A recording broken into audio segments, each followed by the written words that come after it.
yun? Advice lang. Yes po. Kasi pastor sa ngayon, yung beneficiary ni Kalinga Prab, binabash. Ano pastor ang pwede mong advice? Paano pa? Yung beneficiary ni Kalinga Prab, ng mga angels, kagaya kay Carla, yung pinuntahan natin na limang kating. Opo. Nakakaranas ng hindi magagandang salita. O baga binabash siya ngayon. Okay. So ano ang opinion mo pastor pagdating sa kanya? Ano pwede mong ma-advise kay Carla? Una, hindi natin kontrolado talaga ang opinion ng iba. Nasa sa ating kung paano tayo maapektuhan.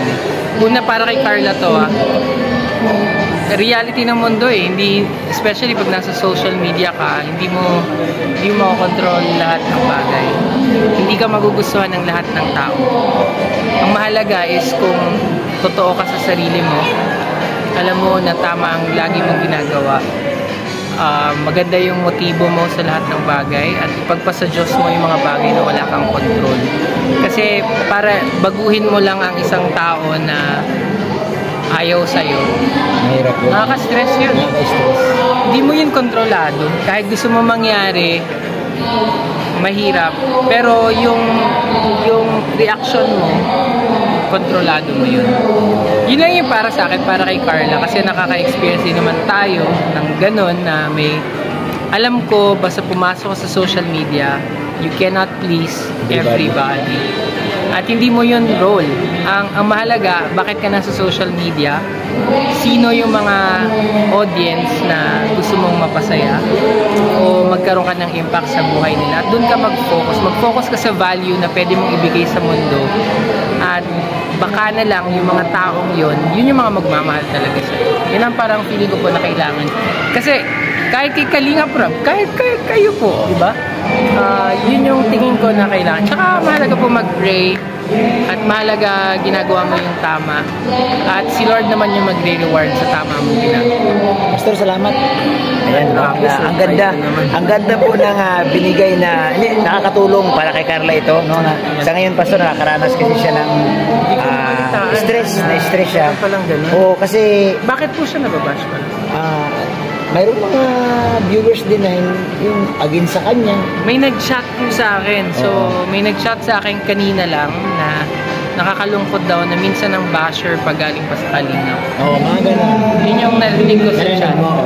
So, sa akin nakakalungkot po yun. May mga opinion tayo na pwedeng hindi mo na lang i-social media. Oo, sarili nila, no? Lalo na kung makakasira sa iba. Para sa akin po yun. Pero... ganun pa man, pag may hindi maganda nangyayari po sa buhay natin, may pagkakataon din tayong i-apply na tututunan sa Bible, magpatawad pa rin. Kahit na tayo minsan yung agrabyado, tayo po magpatawad at si Lord po, He gets the glory. Salamat, Pastor. Bless po, God. Ang ganda po ng mensahe. Sabi, surprise po. Support natin si Pastor AR. Ayan, salamat. Ayan, salamat, Pastor. Thank you. So yun, salamat po. Ayan, nakausap natin si Pastor AR. Nagkita kami. Ano bro? Abangan nyo po, reaction kay Bobby yung ating bulong. Naka-ano na po, naka-publish na po sa Bro, ano ang nagtulak sa'yo? Bakit ngayon mo na in-upload yung bulong? Wala lang, kasi di ko maharap di ko talaga siya ma-edit. Ha? Hindi ko siya ma-edit. Oo. Sanay na kami sa kahit anong video, matagal talaga. So, bro, hindi ka ba kinakabahan bro na yung upload mo ang daming natuwa? Binasa ko yung comment bro. Tuwang-tuwa yung mga viewers. Yun kasi inaabangan talaga nila. Tutuwa talaga yun dahil saan ka ba? Tatay na ang nag-ano? Tatay na ang nagdeklara. Talagang... ano to bro? Malaking ano ito sa mga viewers na sumusuporta kay Carla at sumusuporta kay Papa Jones. Talagang kilig to the max. Ano kaya ang dapat bro matanong natin si Papa Jones, anong reaction niya? Ay mamaya, pwede natin tawagan din. Kaya nasa gym siya mamaya, pwede natin daanan para malaman natin ang ano. Ayan. Bro, ibahin ko yung usapan kasi alam naman ng mga viewers at may nag-PM sa akin na mas malapit na daw si Carla sa'yo. Kaya nga ang tawag daw ni Carla sa'yo tatay. Bro, may balita kasi ako na mukhang na-stress daw si Carla. Siya nga po, na-stress talaga. Tinawagan ko rin po si Jomar para i-confirm kung anong status ni Carla. Yun nga po, may yan talaga. Sabi ko, Papa Jones, kumusta si Carla? Kasi di nasagot sa akin ngayon. Wala pa kagabi. Kumusta si Carla? Nakausap mo ba? Yung nga raw at hindi daw okay. sabi ko bigyan mo ng advice na wag na muna mag-social media. Hanggat maaari. Iwas muna. Oo, enjoy niya lang kasi kasama sa pag-ano yan eh, yung basher. Oo nga, Hindi bro, nawala yan. At saka bro, sana mapanood ni Carla ito. Carla, hindi talaga mo pwedeng pigilan ng basher kasi hindi mo sila kilala. Ang basher po, nasa iba't ibang panig ng mundo yun. Totoo. No? Meron din naman kapitbahay lang din. Mayroon din bro, pero hindi mo, at saka bro, hindi mo talaga sana mo nawaan ni Carla na pag ikay namumunga ng marami, nandoon yung mga nambabato sa'yo. Totoo. Totoo yan. Ayan bro, advice mo, baka mapanood ni Carla ito. Carla, wag masyadong pa-apekto kasi noon pa naman sinabi na namin sa iyo yan na simula pa nga lang, meron na kami mga advice doon na pag dumating yung araw, huwag mo silang pansinin kasi normal yan, habang umaangat ka, meron talagang ihila pa ba? Gagawa ng kwento na wala naman dapat yan.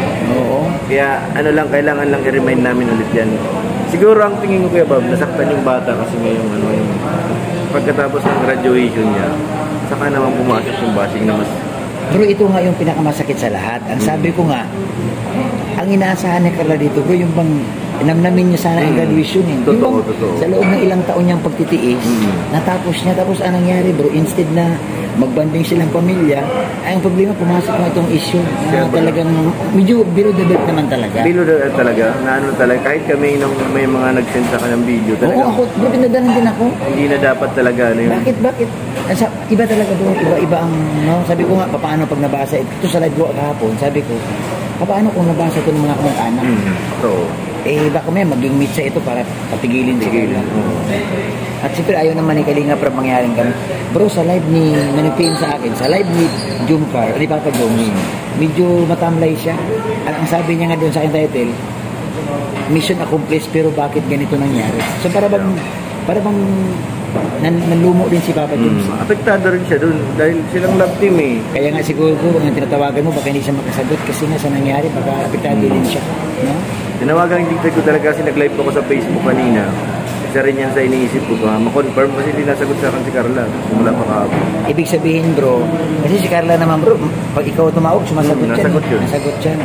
Baka talaga bro, naramdaman, iwas, baga parang nasaktan talaga siya. Nasaktan talaga, hindi lang siguro pag nagkasama kami niya, magkaharap, magkikwento yan.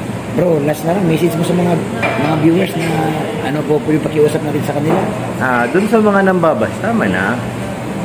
Huwag na po, kasi bata po yan, number one talaga mga apektuhan, hindi pati sanay sa social media yan. Totoo. Lalo sa mga bashing. Ano naman sinusuportahan namin sa pinapayon, pero may puso pa rin ay. Alam mo, minsan, sa totoo lang, pag tayo nababas, kahit anong payo, iba pa rin kapag tinamaan ka kasi lahat hindi ka sanay, apektado. Lalahanin natin si Carla po, hindi yan robot. Tao po yan. Nasaktan din po.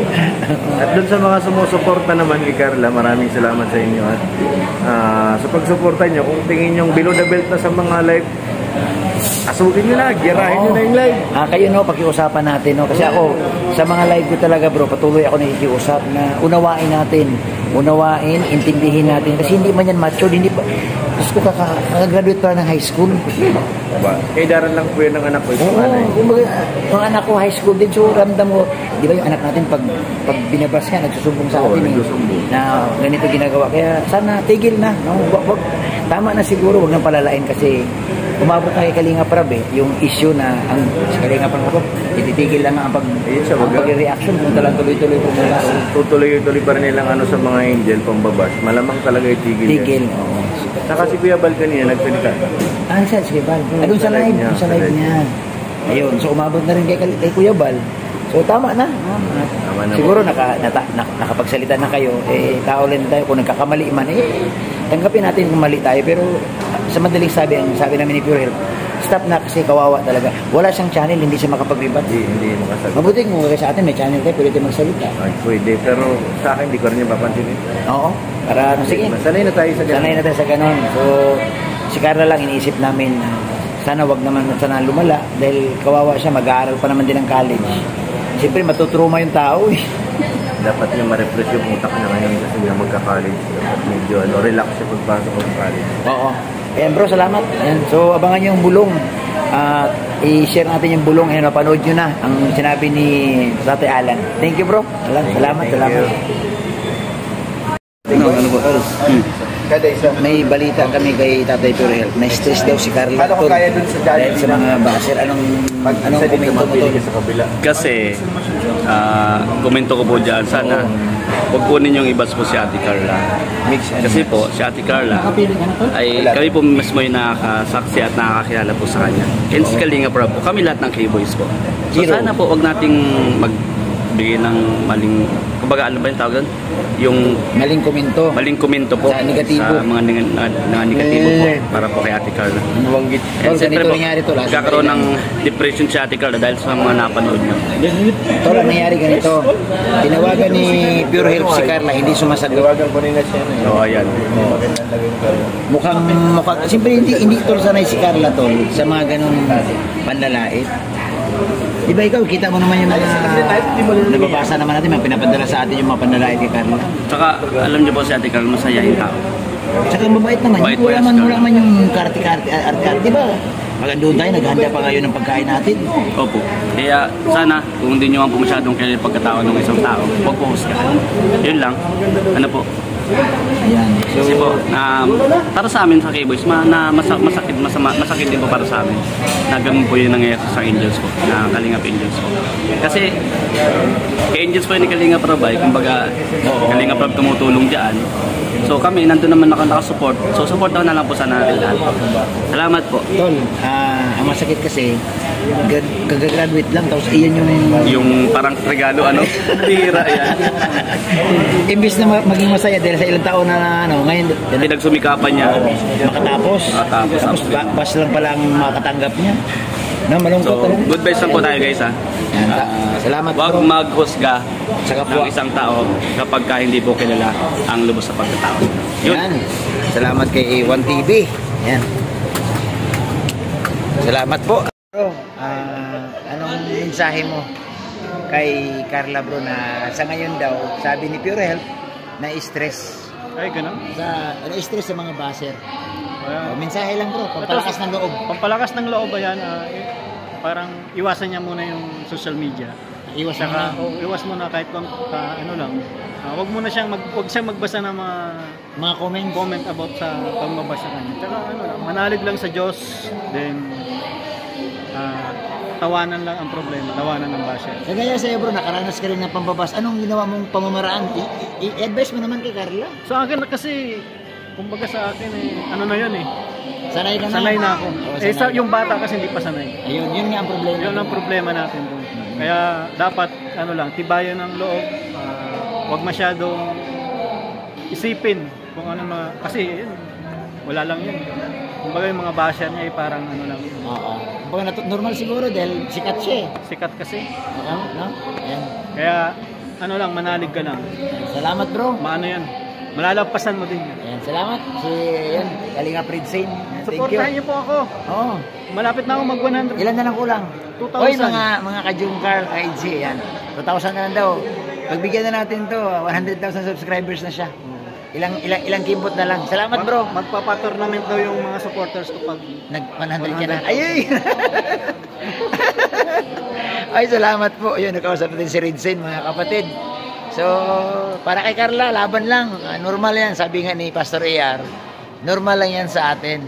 Lalo na pag nasa social media. Masasanay ka din at pray. Bye-bye.